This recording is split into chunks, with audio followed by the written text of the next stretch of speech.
Assalamualaikum dear students of class 9, chapter number 1, Introduction to Biology, and topic is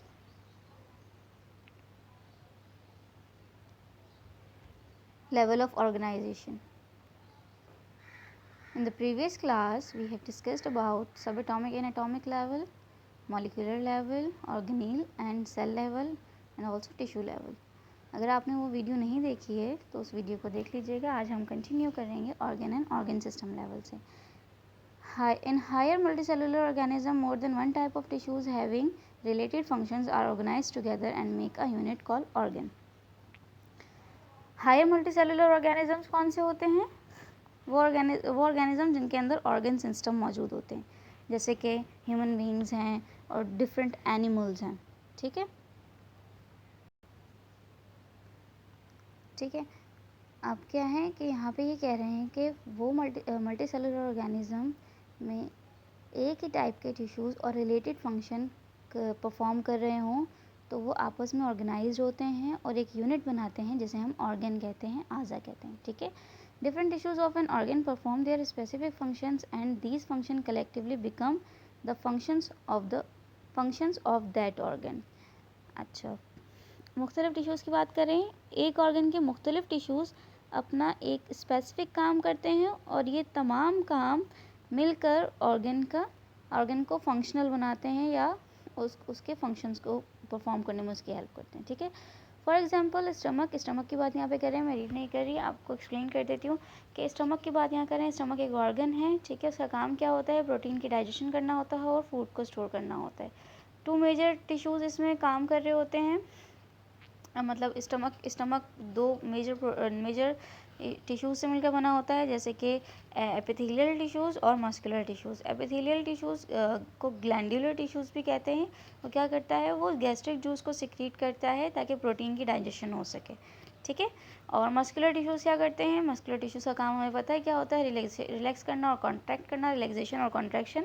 तो ये stomach की wall में present होते हैं मस्कुलर टिश्यूज़, और ये स्टमक को कॉन्ट्रैक्ट कर रहे होते हैं, कॉन्ट्रैक्शन परफॉर्म कर रहे होते हैं ताकि जो फूड है वो अच्छी तरह ग्राइंड हो सके और फूड जो है वो पोस्टीरियर एंड की तरफ मूव कर सके. ठीक है. So two tissues perform their specific function which collectively become the function of stomach. ये दोनों टिश्यूज़ जो हैं आपस में स्पेसिफिक फंक्शन परफॉर्म कर रहे होते हैं ताकि स्टमक का कलेक्टिवली फंक्शन परफॉर्म हो सके. ठीक है.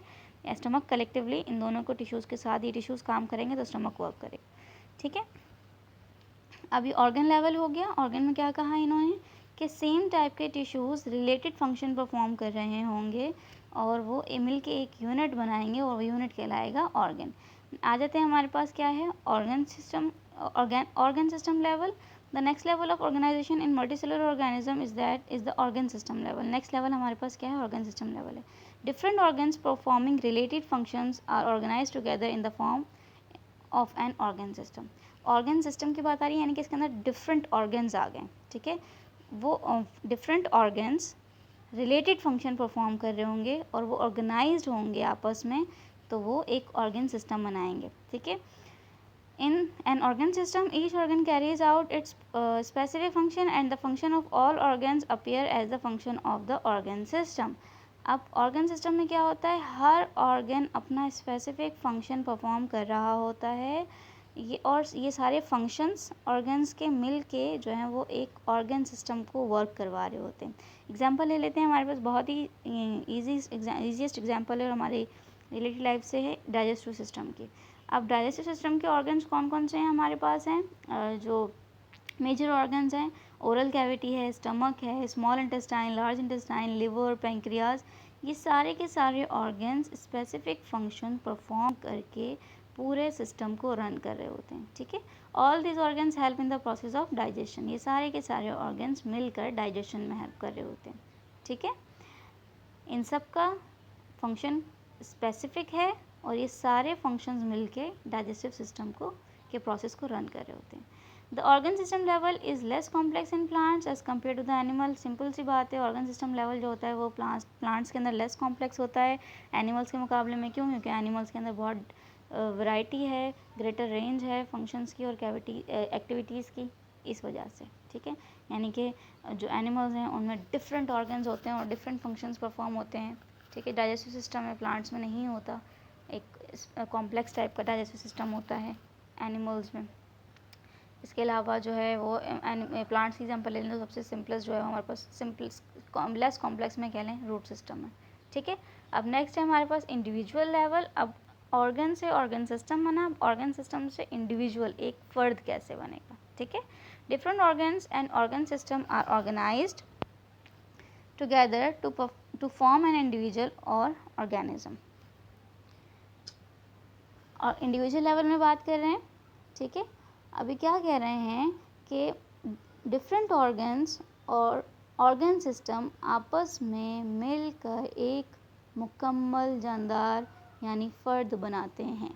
ठीक है, in organism the functions process and activities of various organism and organ system are coordinated. इसी तरह एनिमल्स में ऑर्गन्स, लिविंग बींग्स में ऑर्गेनिजम्स में ऑर्गन्स और ऑर्गन सिस्टम के तमाम फंक्शंस, उनकी जितनी भी काम हैं, एक्टिविटीज़ हैं, प्रोसेसेस हैं, ठीक है, ये आपस में कोऑर्डिनेट होती हैं। एग्जांपल ले लेते हैं हम मैन की। When a man is engage in continuous and hard exercise not only his muscles are working but also there is an increase in the rate of respiration and heart beat. अगर कोई एक शख्स continuous exercise कर रहा है, continuous exercise में involve है, hard exercise कर रहा है, तो सिर्फ उसके बॉडी के मसल्स वर्क नहीं करेंगे, इसके अलावा उसकी रिस्पायरेशन रेट भी इंक्रीज़ हो जाएगा, रिस्पायरेटरी रेट भी इंक्रीज़ हो जाएगा और हार्ट बीट भी इंक्रीज़ हो जाएगी। क्यों?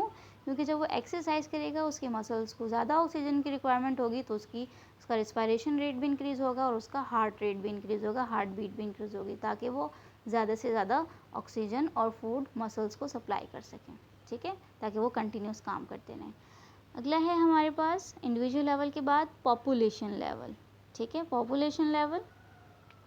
अच्छा, पॉपुलेशन लेवल पढ़ने से पहले आप ये दो बातें जहन में रखेंगे, स्पीशी किसे कहते हैं और हैबिटेट किसे कहते हैं। ठीक है, I species defined as a group of organism capable of interbreeding and producing fertile offspring. Species को हम इस तरह से डिफाइन कर सकते हैं कि ऑर्गेनिजम्स का वो ग्रुप जो कि आपस में ब्रीड कर सकता हो, इंटरब्रीडिंग उनके अंदर प्रोसेस हो सकता हो और वो एक फर्टाइल ऑफस्प्रिंग प्रोड्यूस करे, यानी कि अपने से अपने जैसा जानदार प्रोड्यूस कर सके, वो हमारे पास कहलाता है स्पीशी। ठीक है, habitat means the area of the environment in which organism lives. habitat वो एरिया होता है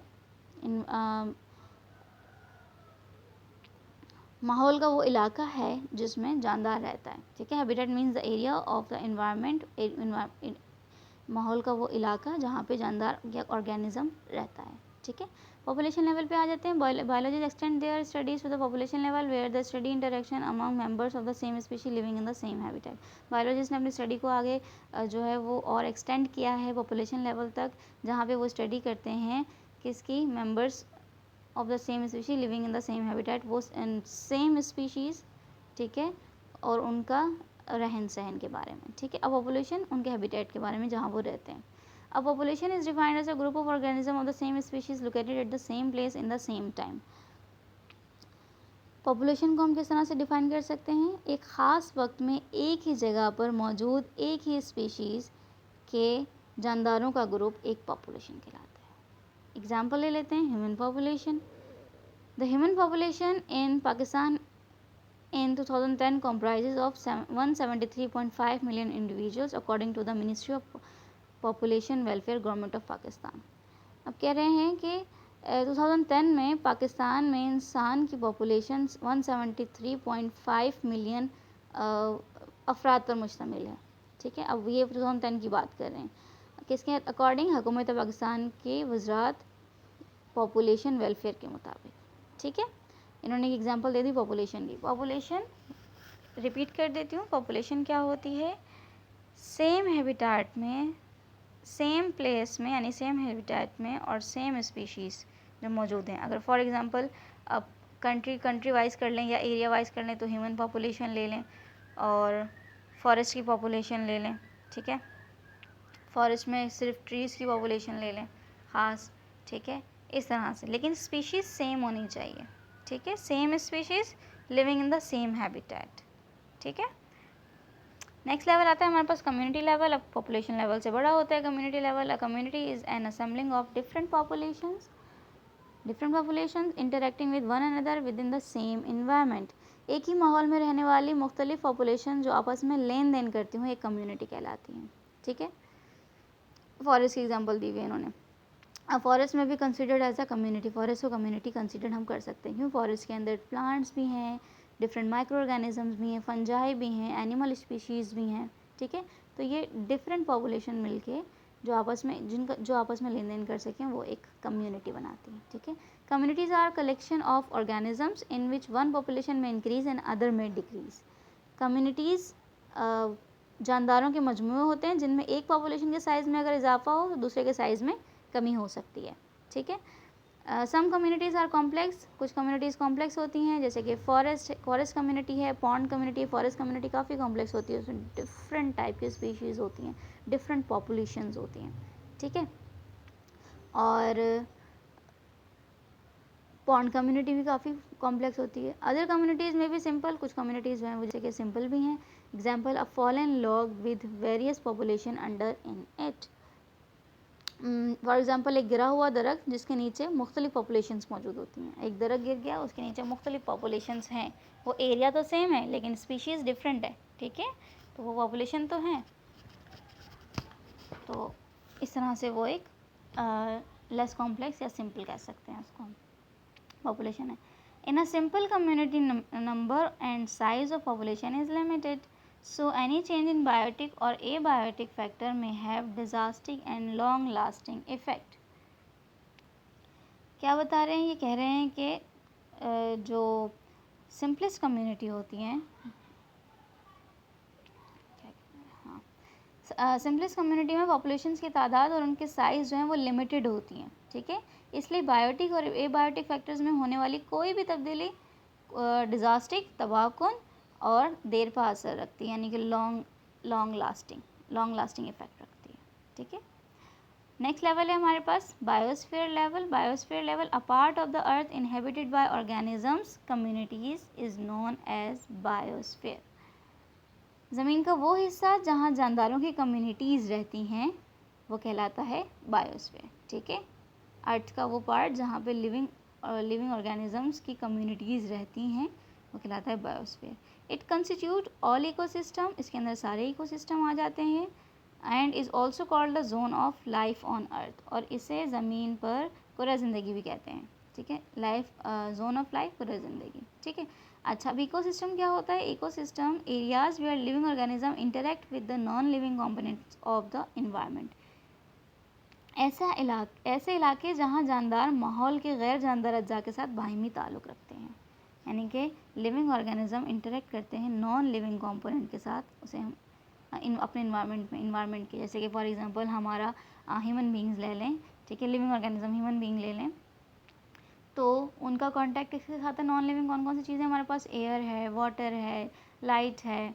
ठीक है, ये नॉन लिविंग चीज़ें, इनके साथ इन कॉम्पोनेंट के साथ हमारा तो कॉन्टैक्ट है ना, इंटरेक्शन है ना, तो ये कहलाता है इकोसिस्टम। ठीक है, एरियाज़ वो इलाके जहाँ लिविंग ऑर्गेनिज्म इंटरेक्ट करते हैं नॉन लिविंग कंपोनेंट के साथ अपने इन्वायरमेंट के, वो इकोसिस्टम कहलाता है। क्लियर हो गया ये बात? 9 लेवल्स पढ़े हमने लेवल ऑफ ऑर्गेनाइजेशन।